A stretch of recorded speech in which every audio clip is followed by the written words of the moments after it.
Hello and welcome to Ruckosaurus Rex, the channel where we review all things dinosaur and other prehistoric animals. What we have before us is, before I even go any further, let me say straight up, I am very, very late to this party. That being the Beasts of the Mesozoic by Creative Beasts Studios. And I'm late to the party because I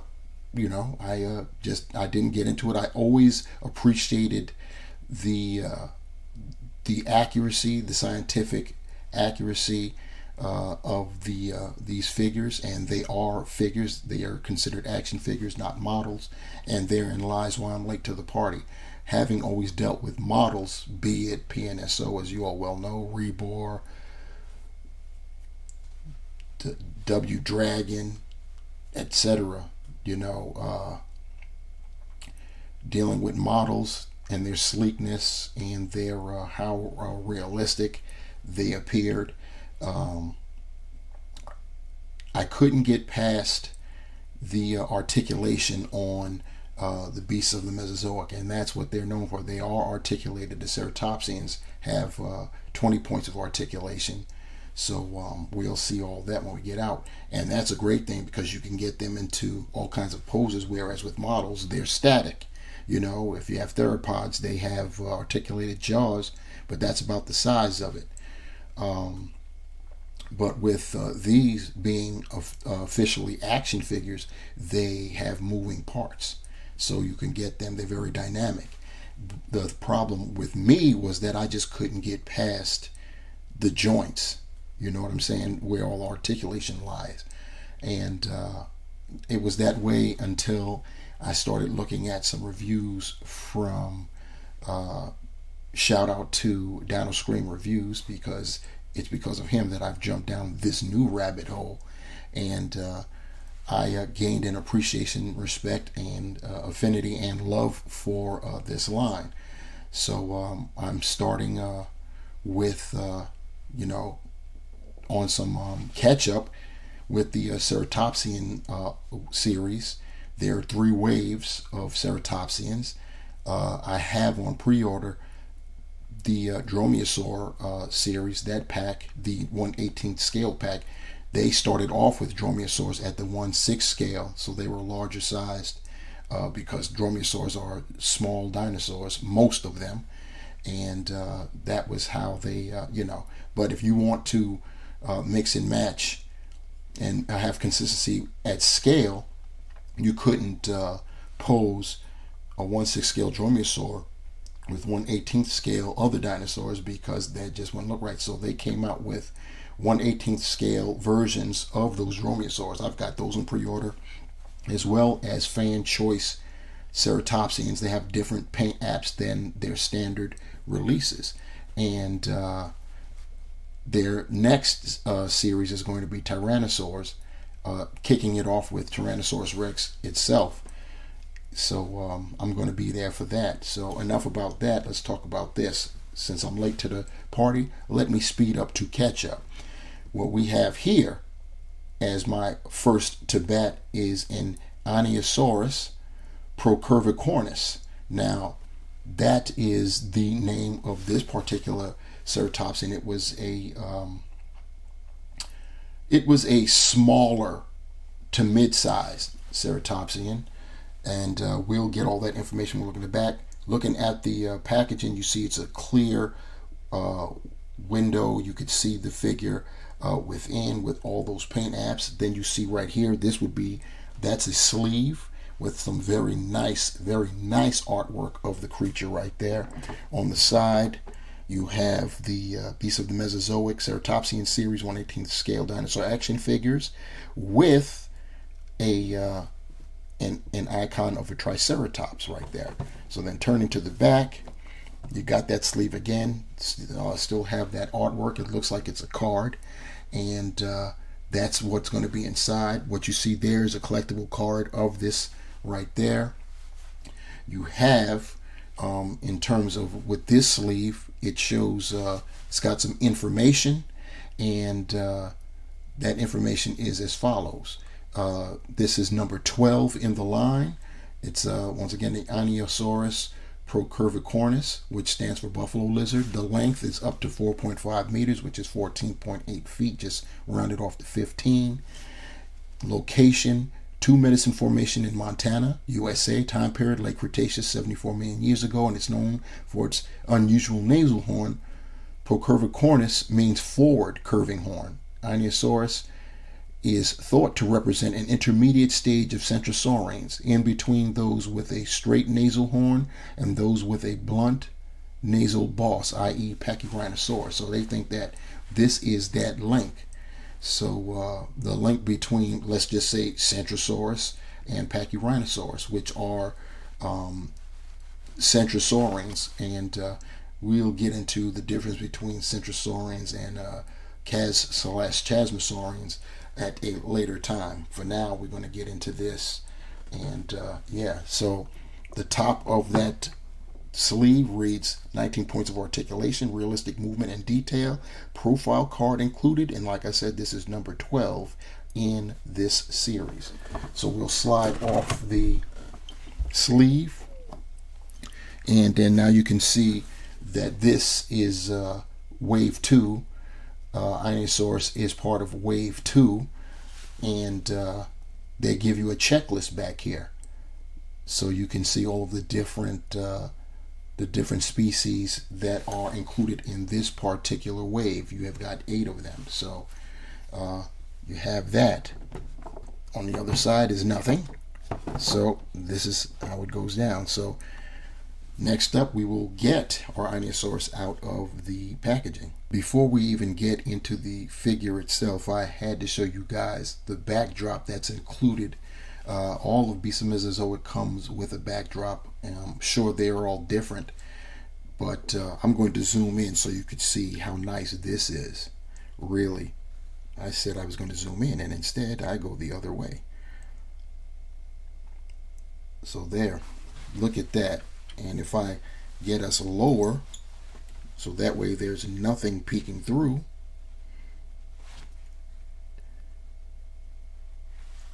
there it is. Look at that. I mean, that is absolutely glorious to me.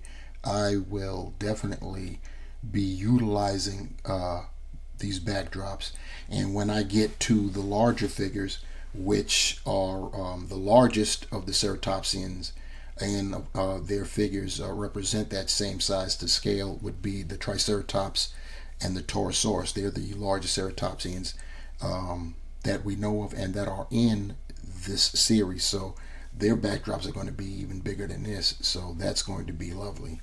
As I previously stated, Beasts of the Mesozoic, they include a card with their action figures, and it's the same artwork as you saw on the packaging, and on the flip side of the card is got that same information that I read off.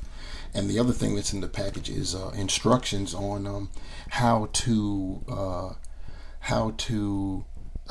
assemble, if you will, your figure. And we'll get to that in a second. It's advising you to don't force stiff joints, because this is an action figure, so that you do have articulation, and there might be some stiff joints, maybe held because paint sticking or whatever. And it's advising you to apply low heat to allow movement. And they have an illustration of someone dipping a tail in a cup of what I imagine to be warm water. So pretty thoughtful of them. So there's the card one last time, and then we are out. So as I stated previously, you have to assemble your dino because it comes in packaging with the tail not connected. So we have the tail right here. So what you do is, you see there's a dumbbell joint back there, and and that was pretty stiff. It's loose now, so that's cool. So grab one end, grab the tail, and just push, and there you have it. So there we have our Einiosaurus fully assembled. So now that we've got him fully assembled, let's take a 360-degree look at him. So here we have our Einiosaurus on the rotating base, and you see what you see right there. Very beautiful figure, beautiful. The paint apps, absolutely astounding. Speaking of the paint apps, Creative Beast Studios, what they do with their Beasts of the Mesozoic line is they pattern they take their color schemes and they base it off of existing reptiles and amphibians, and this fellow was based off of a black spiny iguana, or spiny tailed iguana, excuse me. But they did. It's not exactly like it. They have taken liberties. Obviously, they can't make it exact. I don't think they would want to. They base it off of that, and then they personalize it to make the color scheme the Einiosaurus' own. So looking real nice there. So yeah, let's get Einio off the base and check him out. Before we do anything, we're going to take a measurement of our Einiosaurus here, and we're going to go from the snout to the tip of the tail, not the tip of the horn, but the snout, the beak, and we've got 10 inches there. So at 1/18 scale, 10 inches, doing my calculations, that fits, that is, it comes out to 15 feet, and they're known to be about 14.8, and I already said just rounded off to 15, so definitely deliciously within that 1/18 scale. But checking out the colors of the Einiosaurus itself, let's start with the head and get a little bit closer, and we're going to really examine this thing. It's my first one, you all, so you got to bear with. I'm new to this line and I'm already enjoying it. Now that we've got a closer visual of the this head right here, look at the we'll start at that horn, which gives it its name, forward facing horn there. As you can see, that most unique and unusual in the ceratopsian family. The paint looks good. You see we've got the striping there. It starts off like a gray, and then it goes into a tan, and you've got the black striping, some blue striping at the back end of that nasal horn. And looking at that beak, the beak is also gray.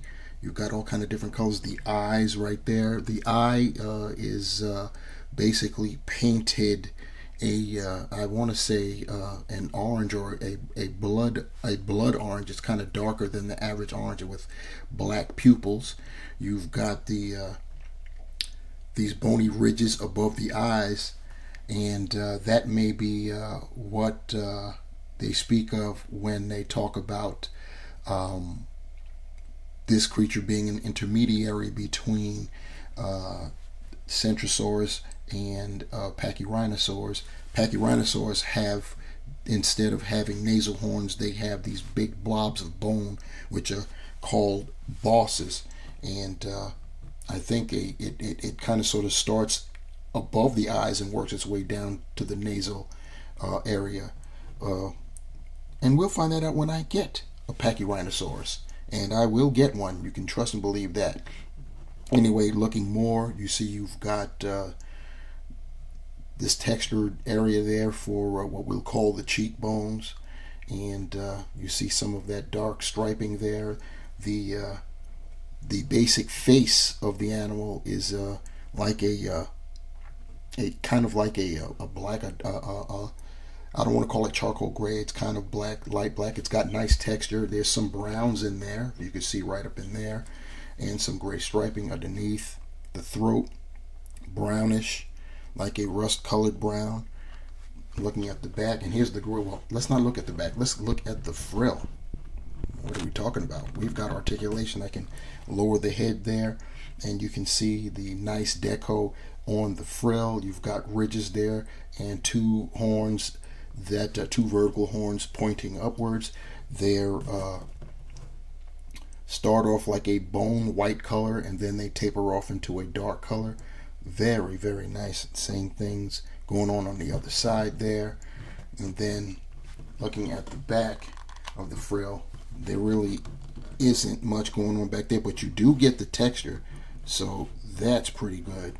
If I can get it to focus in there. Hopefully you guys can see that texture that I speak of. And then going down, you see you've got starting there at the neck. Once again, because we're articulated, I can move the head out of the way a little bit, and you see it's at the top of the neck. It's nice dark black color, and it's got shades of that rust red within it, and then it goes down, it tapers into that rust red at the bottom of the neck. And then you see you go further down and you've got black striping right there, and more of that rust colored pigment in between the stripes, and it all just seamlessly melts into like a gray for the underbelly. The same thing with the forelimbs. It's got that the black stripes, the rustic red, and then it melts into the gray going all the way down. The digits on the feet are all accurate. It's just nice. Going to the rear, you've got more of the same. The pattern changes a bit, but it's still the same motif, black striping, and you've got that rust red color going in between the stripe lines, if you will. And then that hind leg is basically all gray with black stripes till you get down to the forelimb, or rather I should say the shin of the hind leg, where it's that black striping, and you've got some of that rustic red, and you've got some a wash of black wash over that gray down there at the bottom. Then you've got the tail.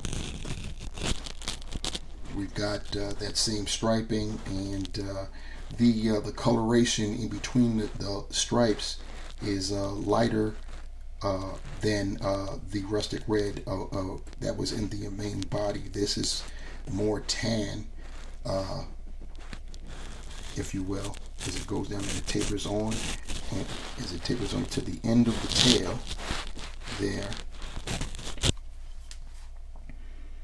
It tapers into a just a black end right there, and of course you get the same thing on the other side.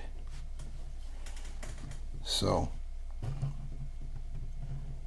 that's our Einiosaurus. The coloration is absolutely beautiful.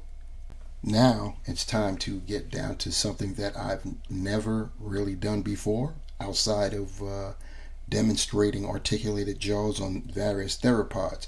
We get to check out articulation. So starting right here at the head, we've got mouth articulation, which is pretty unusual unless you're talking about the Torosaurus on PNSO, and also the Triceratops. They've got they're the only vegetarians, plant-eating dinosaurs that have jaw articulation with PNSO, and we have that here. Won't close flush, but you do have the articulation, so you can have your Einiosaurus open and close its mouth. It's got head and neck, both ends. The head moves independent of the neck, up, look at that, down, and if you combine that with lowering the feet some, you can get them into a grazing pose. This is just excellent. And then you've got articulation in the neck. They're all on ball joints, so you got that. That's pretty nice. In terms of the body, we'll do the body first. You're not going to get too much with the body because the hind legs impede where the two sections meet. So you do get some, but you're not going to get a lot because those legs will get in the way. As far as those legs, the forelegs first, you've got articulation where you can basically do a 360. They splay out, which is cool. You've got articulation at the knee, like that much, and then you have articulation with the paw. So that's real cool. As far as the rear, it doesn't splay out, but you do get, you can go back, you can move at the knee that much, pretty nice. and you can move right there at that secondary that much. And then of course the rear foot, we've got articulation too. That's on all sides. The tail, you saw when we connected, it's on a ball, on a dumbbell joint, so you can left and right it, up and down, and because it's a ball, you could spin it. I don't know why you would, but you could do that. So there it is. That is our Einiosaurus.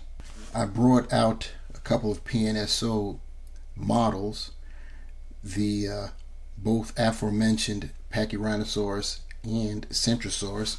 I brought those out to show you two things: the difference in the scales, 135 versus 118, and you can rest assured that these scales are definitely different because the Centrosaurus is most definitely larger than an Einiosaurus, which is only 15 feet long. So you get that right there. But the other reason is because this is supposed to be as it was stated, the intermediary, meaning the Einiosaurus between the Centrosaurus and the Pachyrhinosaurus. Basically, this was supposed to evolve into that right there with the boss at the front there. So yeah, just to give you guys a little taste. Since I am late to the BOTM party, I won't be doing too many crazy comparisons because I'm sure many of you have already seen that from other content creators. So you know, I appreciate if those of you that are peeping in on my channel to see this, even if you've seen these figures in review before. I appreciate that you're rocking with me and watching my channel, watching the review of the figures on my channel. So greatly appreciate it. Anyhow, I'm going to instead of showing comparisons all the time, I think because we are dealing with action figures, I'll show some posing, and of course utilizing the backdrop that came with our Einiosaurus. I've got him posed getting a sip of water at that marsh or whatever that's supposed to be back there. So yeah, that's pretty cool. One thing I failed to show when I went through the articulation segment is, even though I showed the feet, you could go up and down, you can also swivel them. So you got that. So when you split them out, you can swivel the feet so that way they rest flush on the ground. And here's a pose of Einiosaurus kind of rearing up, getting ready to defend itself against a predator, quite possibly a Displetosaurus. Speaking of, it's going to be very great when Beasts of the Mesozoic releases their Tyrannosaur line, because there are quite a few species of Tyrannosaur that go with quite a few species of Ceratopsian. It's amazing, but if you do your research throughout the Cretaceous, wherever there were Ceratopsians, whether it be here in the United States or in China or wherever, there always seemed to be a Tyrannosaur to be its adversary. It's just crazy how that works out. Displetosaurus definitely was around for Einiosaurus. They were also around for Centrosaurus. So I guess a Displetosaurus, they thrived and they lasted a good long while. According to scientists, Displetosaurus, I'm getting ahead of myself because I should wait until I have that figure in hand, but I'm going to say it anyway. Displetosaurus specialized in hunting Ceratopsians. So I know our Einiosaurus here just lived a very stressful life. Anyhow, there's that pose. And our final pose is just showing our Einiosaurus looking off in the distance there. Head is turned to its left, and the tail is also swung to the left. You can't tell because I got the tail tucked, but you get the idea. Lots of possibilities with this line. Okay, one final pose as we exit. So to summarize what we've seen and done today, the Beasts of the Mesozoic by Creative Beast Studio, Einiosaurus, is my introduction into the line, and it was a hell of an introduction, if I must say so. I'm quite happy to plummet down this rabbit hole. These figures, they ain't cheap, let me tell you, but I think they're worth it. They're definitely worth it. I know I love it. I'm loving this figure already, and there are more to come. You know, ceratopsians. I love my ceratopsians, even though theropods are my first love, with Tyrannosaurus being at the top of that list. But I mean, I just love dinosaurs, period. But ceratopsians, with their frills and different styles of ornamentation when it comes to spikes and horns and bosses, it's just utterly just spectacular. The paint apps on this guy, wonderful. Once again, patterned after the black spiny-tailed iguana, with some liberties being taken. You get this excellent backdrop, and which is great for the photography. I can't wait to see what other backdrops we get. Hopefully they're not just the same. I don't think that they are, because this is based off of where Pachyrhinosaurus was found, in like a marshy mud bed. So I'm assuming that this backdrop is to give an idea of its environment, at least as far as we know. So hopefully we'll get other types of environments, desert environments, you know what I'm saying, jungle, or just regular forest, or plains, or whatever. So let's hope. Anyhow, the other thing I hope for is that you guys will like the video, share the video, subscribe to the channel, and of course leave comments below. And of course, to be notified of another video when I upload, please smash the bell, and that will happen for you.